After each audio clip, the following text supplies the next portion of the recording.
ایک مرتبہ سید اسما بنت ابو بکر رضی اللہ تعالی عنہ کھجوروں کی گٹھلیاں سر پر اٹھائے ہوئے مدینہ کے اطراف سے شہر کی طرف جا رہی تھیں۔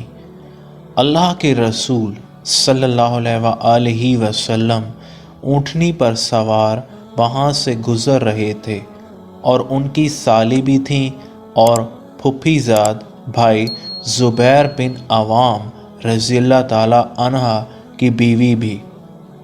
آپ صلی اللہ علیہ وآلہ وسلم نے سارباں سے کہا، رک جاؤ رک جاؤ، اسما کو سوار کر لیں۔ آپ صلی اللہ علیہ وآلہ وسلم نے اسما کو اونٹنی پر سوار ہونے کی دعوت دی۔ وہ فرماتی ہیں، میں نے اپنے خاوند زبیر کی غیرت کو یاد کیا اور اونٹنی پر سوار ہونے سے معذرت کر دی۔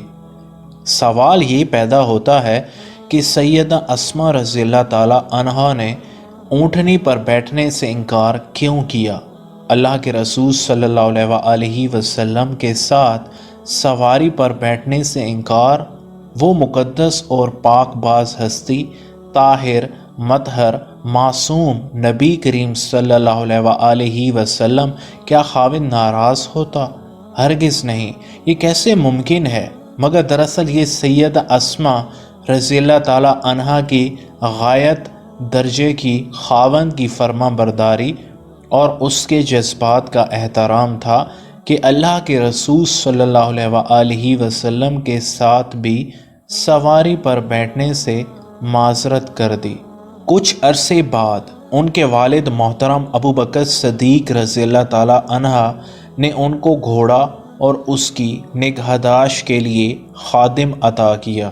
سیدہ اسما رضی اللہ تعالی عنہ نے اپنے خاوند کے ساتھ مشکل حالات میں صبر کیا، تنگی اور ترشی میں گزارا کیا، اور اس کا نتیجہ یہ تھا کہ اللہ تعالیٰ نے ان کو وافر مقدار میں رزق عطا فرمایا۔ اور جب حضرت زبیر رضی اللہ تعالی عنہ نے وفات پائی تو آپ جانتے ہیں کہ حضرت اسما رضی اللہ تعالی عنہ کو ترکہ میں کیا ملا۔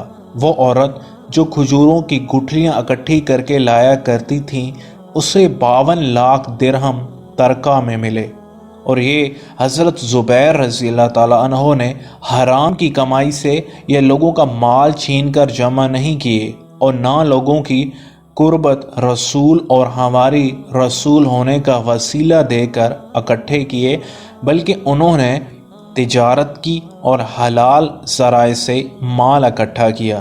یہ بھی کہا جاتا ہے کہ حضرت اسما رضی اللہ تعالی عنہا کے خاوند کے پاس 1000 کارندے تھے جو ان کے لیے کام کرتے اور اس کا حصہ ان کو دیتے تھے۔ اتنا رزق، اتنی جائیداد اور مال و دولت کے باوجود ان پر کبھی زکوٰۃ نہیں ہوئی، کیونکہ انہوں نے کبھی مال و دولت کو ذخیرہ نہیں کیا، نہ اس کے انبار لگائے۔